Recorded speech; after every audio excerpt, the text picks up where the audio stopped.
यह डिक्टेशन 120 शब्द प्रति मिनट की गति से लिखाया जा रहा है।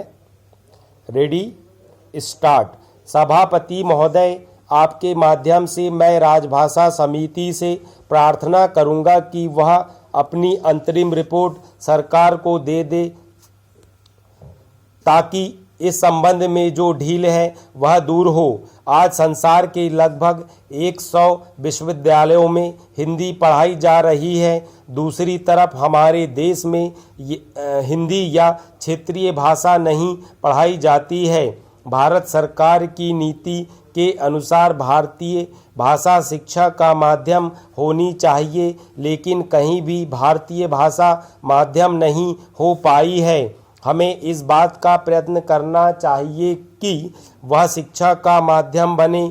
इस संबंध में एक करोड़ रुपया केंद्र सरकार ने प्रत्येक राज्य को दिया, जिससे हिंदी का अच्छा प्रचार हो सके और साथ ही अन्य भारतीय भाषा का भी विस्तार हो सके। किंतु लगता यह है कि उसकी गति बिल्कुल धीमी हो गई है। इसकी भी जांच पड़ताल होनी चाहिए। हमें इस बात का पता लगाना चाहिए कि अगर गति नहीं आई तो क्यों नहीं आई और उस संबंध में क्या व्यवस्था की जानी चाहिए। सभापति महोदय, संयुक्त राष्ट्र संघ की एक भाषा हिंदी भी होनी चाहिए। यह मांग बराबर उठ रही है, किंतु होगी या नहीं और कब होगी यह दूर की बात है। अभी हमारे देश में तटस्थ राष्ट्रों का सम्मेलन हो रहा है। मैं समझता हूं कि भारत की भूमि पर इतना बड़ा अंतर्राष्ट्रीय सम्मेलन पहले कभी नहीं हुआ। इसका श्रेय वर्तमान सरकार को और श्रीमती इंदिरा गांधी को है। किंतु मैंने सुना है कि वहां भी हिंदी भाषा का प्रयोग नहीं होगा, केवल 4 भाषाओं की व्यवस्था की गई है। अगर यह सूचना गलत है तो बहुत अच्छी बात है। हिंदी की व्यवस्था अवश्य होनी चाहिए। अगर ऐसी व्यवस्था नहीं हुई तो जो प्रतिनिधि बाहर से आ रहे हैं वे क्या सोचेंगे। जिस देश की अपनी भाषा नहीं होगी उसकी क्या उन्नति हो सकती है। इसमें भारत के ही नहीं बल्कि बाहर के भी प्रतिनिधि आ रहे हैं। उनमें से बहुत से हिंदी जानते हैं। मैं सरकार से कहना चाहता हूं कि हमारे पास सुविधा है और साधन की भी कमी नहीं है। इसलिए मैं सरकार से प्रार्थना करूंगा कि कम से कम तटस्थ राष्ट्रों के सम्मेलन में हिंदी की व्यवस्था होनी चाहिए। मैं यह भी कहना चाहता हूं कि हिंदी के संबंध में जो कानून बने हुए हैं उनका पालन अवश्य होना चाहिए। उपाध्यक्ष महोदय, लोकसभा का बजट अधिवेशन कई दिनों से चल रहा है। राष्ट्रपति के अभिभाषण पर लगभग 2 दर्जन सदस्य बोल चुके हैं। आज इस बहस में हिस्सा लेने की मेरी बारी आई है। इसके लिए मैं आपको धन्यवाद देता हूं। बहुत लंबी प्रतीक्षा के बाद मुझे बोलने का अवसर मिला। सबसे पहले मैं इस बजट सत्र, जो कि 8वीं लोकसभा का पहला बजट सत्र है और राजीव सरकार का पहला बजट सत्र है, इसके लिए मैं सरकार को बधाई देना चाहता हूं। मैं यह बधाई इसलिए भी देना चाहता हूं कि हमारे प्रधानमंत्री ने जनता से जो वायदे किए थे उन्हें वह पूरा करने की तरफ आगे बढ़े हैं। देश की जनता को दिए गए वायदे अगर सरकार पूरा कर देती है तो इससे सरकार की बहुत प्रतिष्ठा बढ़ जाती है। महोदय, इस संबंध में मैं सबसे पहले भ्रष्टाचार को लेता हूं। भ्रष्टाचार कुछ कम तो अवश्य हुआ है, परंतु उसे समाप्त अवश्य किया जाना चाहिए। आज भ्रष्टाचार भारत के कोने कोने में फैल चुका है। यह रोग कैंसर के रोग की तरह से है। जिस प्रकार से कैंसर रोग को पूरी तरह से ठीक करना बहुत कठिन है, इसी प्रकार से भ्रष्टाचार को भी पूरी तरह से मिटाना आसान काम नहीं है। हमारे प्रधानमंत्री ने इस कैंसर रूपी भ्रष्टाचार को समाप्त करने का जी तोड़ प्रयत्न किया है। मुझे आशा ही नहीं पूर्ण विश्वास है कि वह इसमें अवश्य सफल होंगे।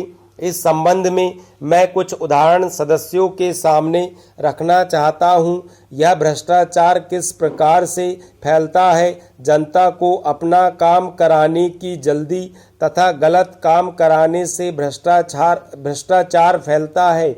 यदि हमारे बड़े सरकारी अफसर तथा नेता चाहे तो यह भ्रष्टाचार समाप्त किया जा सकता है। बाबू अफसर के नाम से भ्रष्टाचार फैलाते हैं तथा जब तक उनकी मुट्ठी गर्म न की जाए फाइल को आगे नहीं बढ़ाते हैं।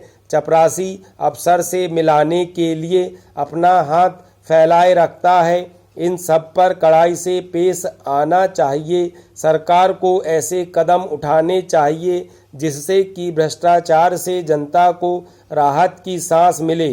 जनता के पास काम निपटाने में कोई ऐसी नीति अपनाई जानी चाहिए जिससे इसमें भ्रष्टाचार की गुंजाइश ही ना हो। सरकार को इस काम में जनता की पूरी सहायता करनी चाहिए। सभी कार्यालयों में जनता के लिए संपर्क कक्ष बनाए जाने चाहिए।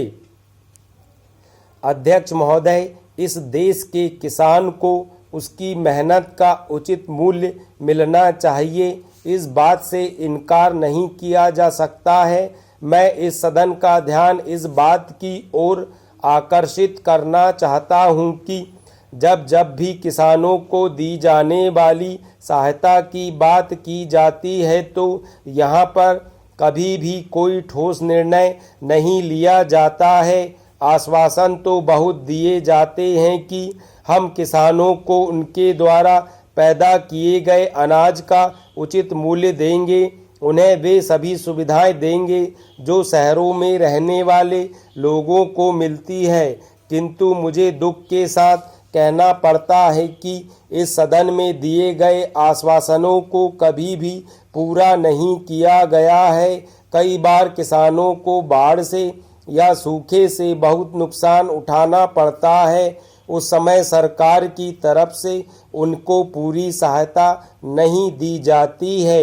एक तरफ तो किसानों को उनके द्वारा पैदा किए गए अनाज का उचित दाम भी नहीं मिलता है और दूसरी तरफ उनका बाढ़ और सूखे से बहुत नुकसान हो जाता है। ऐसी स्थिति में हमारे देश के किसानों को बहुत कष्ट उठाने पड़ते हैं। मान्यवर महाराष्ट्र में किसानों के आंदोलन की बात हम सुनते हैं। बड़े दुख की बात है, जहाँ तक मुझे मालूम है वहाँ के किसानों को बहुत सारी सुविधाएं दी गई हैं। वहाँ के किसानों को दिए गए ऋण माफ़ कर दिए गए हैं, लेकिन उत्तर प्रदेश के किसानों को इस तरह की सुविधा अभी तक नहीं दी गई है। मैं महाराष्ट्र के किसानों से निवेदन करना चाहता हूं कि जो कुछ उनको दिया जा रहा है उससे उन्हें संतुष्ट होना चाहिए और देश के विकास में पूरी तरह से हिस्सा लेना चाहिए। मैं कृषि मंत्री जी से भी निवेदन करना चाहता हूं कि वे देश के प्रत्येक राज्य के किसानों को दी जाने वाली सहायता के विषय में जानकारी प्राप्त करें और ऐसा उपाय निकालें जिससे किसान को भी यह शिकायत न होने पाए कि अलग अलग राज्यों में अलग अलग तरीके से किसानों को सहायता दी जा रही है। मैं माननीय मंत्री जी का आदर करता हूं। मैं समझता हूं कि उनके दिल में किसानों के लिए पूरी जगह है, लेकिन उनके लाभ की योजनाओं को अच्छी तरह से लागू भी करना होगा।